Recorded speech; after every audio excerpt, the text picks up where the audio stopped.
we have heard today in several testimonies that people don't want to work for fear of losing benefits because for many, this is all they've ever known. But also, I agree with the sliding scale approach as opposed to the cliff, because that does seem punitive. Mr. Whitford, you have firsthand experience at helping get people back into work. Could you share some of those thoughts as we come out of COVID-19 and businesses are desperately in need of workers? And what can this committee do to encourage people to seek out employment and take steps towards self-sufficiency?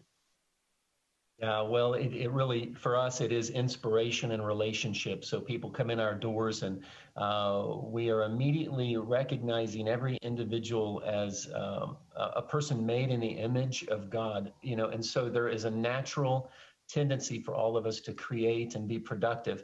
And so what we found is that it's best to just take a person up on that right as they're coming in the doors and begin to have them helping with whatever they can. And that's where our workshop comes in. And what we found is that out of our emergency shelter alone, typically we're able to see an employment rate out of our shelter of about 60%, which is great when you consider that people coming in don't have a job at all. And we really do believe that that has to do with how we're engaging the person as soon as we see them and allowing them to begin to earn things that they need. A lot of people have not realized that they have the ability that they have, and it requires relationship, encouragement, and inspiration, all the things that the private sector is so good at doing when it comes to charity work. And that's really the key to helping people get back into work. But it has been a problem of late. It's been very difficult. And again, it's one testimony after another that I have of people who have felt like they're held back.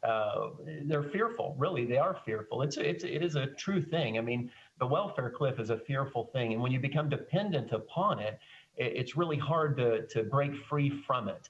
And that's what we found. So I think that one thing that we could do, if you wanted to help mission leaders like me who are trying to help people get back to work, we really do need to regard this idea of subsidiarity.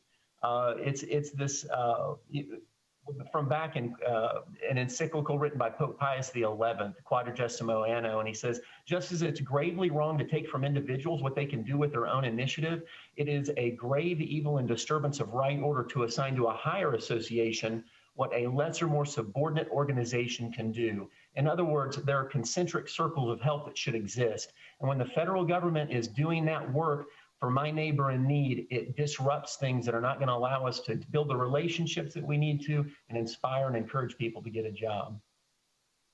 Okay, well, I appreciate your testimony.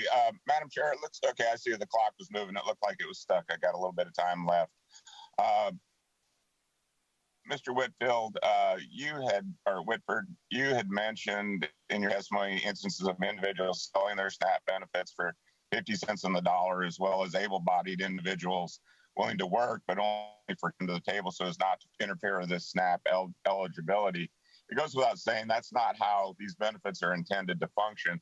Could you talk a little bit about that and specifically any changes that would help the program function as intended as a temporary handout to those who need it most, with the end goal being self-sufficiency and not a lifetime of government dependency? I think you have about 45 seconds.